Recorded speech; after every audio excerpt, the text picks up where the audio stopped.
Jean, chapitre 11. Il y avait un homme malade. C'était Lazare de Béthanie, le village de Marie et de sa sœur Marthe. Marie était celle qui versa du parfum sur les pieds du Seigneur et qui les essuya avec ses cheveux. C'était son frère Lazare qui était malade.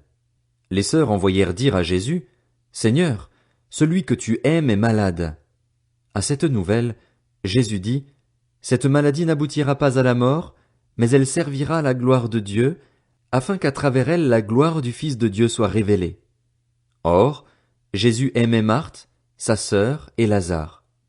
Quand il eut appris que Lazare était malade, il resta encore 2 jours à l'endroit où il était.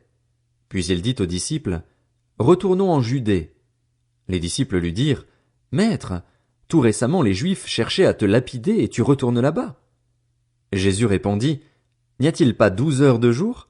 Si quelqu'un marche pendant le jour, il ne trébuche pas, parce qu'il voit la lumière de ce monde. Mais si quelqu'un marche pendant la nuit, il trébuche, parce que la lumière n'est pas en lui. » Après ces paroles, il leur dit, « Notre ami Lazare s'est endormi, mais je vais aller le réveiller. » Les disciples lui dirent, « Seigneur, s'il s'est endormi, il sera guéri. » En fait, Jésus avait parlé de la mort de Lazare, mais ils crurent qu'il parlait de l'assoupissement du sommeil. Jésus leur dit alors ouvertement, « Lazare est mort, et à cause de vous, afin que vous croyiez, je me réjouis de ce que je n'étais pas là. Mais allons vers lui. » Là-dessus Thomas, appelé Didyme, dit aux autres disciples, « Allons-y, nous aussi, afin de mourir avec lui. » À son arrivée, Jésus trouva que Lazare était depuis 4 jours déjà dans le tombeau. Béthanie était près de Jérusalem, à moins de 3 kilomètres, et beaucoup de Juifs étaient venus chez Marthe et Marie pour les consoler de la mort de leur frère. Lorsque Marthe apprit que Jésus arrivait, elle alla à sa rencontre, tandis que Marie restait assise à la maison. Marthe dit à Jésus, « Seigneur, si tu avais été ici, mon frère ne serait pas mort. Cependant, même maintenant, je sais que tout ce que tu demanderas à Dieu, Dieu te l'accordera. » Jésus lui dit, « Ton frère ressuscitera. » Je sais, lui répondit Marthe, qu'il ressuscitera lors de la résurrection, le dernier jour. Jésus lui dit, « C'est moi qui suis la résurrection et la vie. Celui qui croit en moi vivra, même s'il meurt. Et toute personne qui vit et croit en moi ne mourra jamais. Crois-tu cela? » Elle lui dit, « Oui, Seigneur, je crois que tu es le Messie, le Fils de Dieu, qui devait venir dans le monde. » Après avoir dit cela, elle alla appeler secrètement sa sœur Marie en lui disant, « Le Maître est ici et te demande. » À ces mots, Marie se leva sans attendre et alla vers lui. Jésus n'était pas encore entré dans le village, mais il était à l'endroit où Marthe l'avait rencontré. Les Juifs qui étaient avec Marie dans la maison et qui la consolaient la virent se lever soudain et sortir. Ils la suivirent en disant, « Elle va au tombeau pour y pleurer. » Marie arriva à l'endroit où était Jésus. Quand elle le vit, elle tomba à ses pieds et lui dit, « Seigneur, si tu avais été ici, mon frère ne serait pas mort. » En la voyant pleurer, elle et les Juifs venus avec elle, Jésus fut profondément indigné et bouleversé.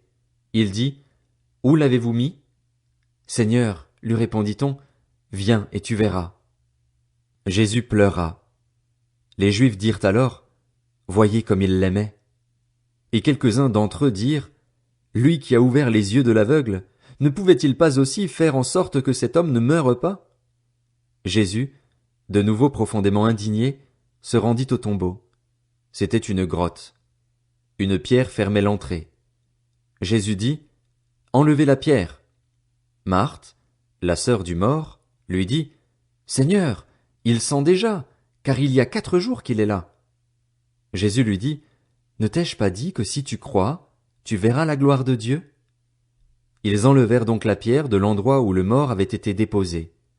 Jésus leva alors les yeux et dit, « Père, je te remercie de ce que tu m'as écouté.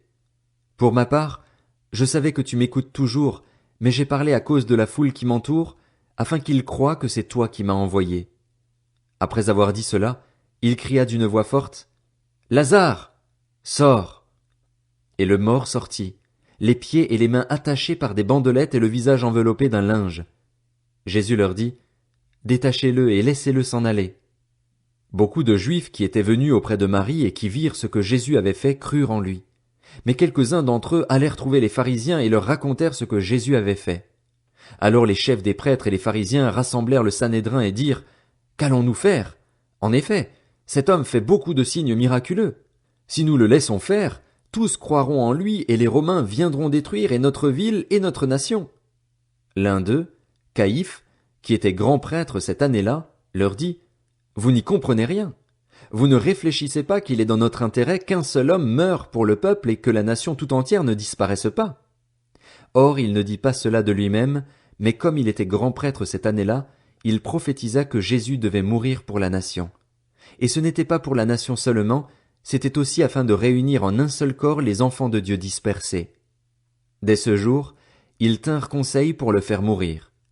C'est pourquoi Jésus ne se montra plus ouvertement parmi les Juifs, mais il se retira dans la région voisine du désert, dans une ville appelée Éphraïm, où il resta avec ses disciples.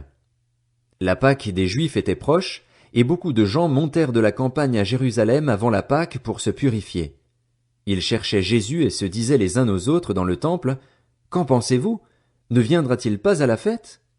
Or les chefs des prêtres et les pharisiens avaient donné l'ordre que, si quelqu'un savait où était Jésus, il le dénonce afin qu'on l'arrête.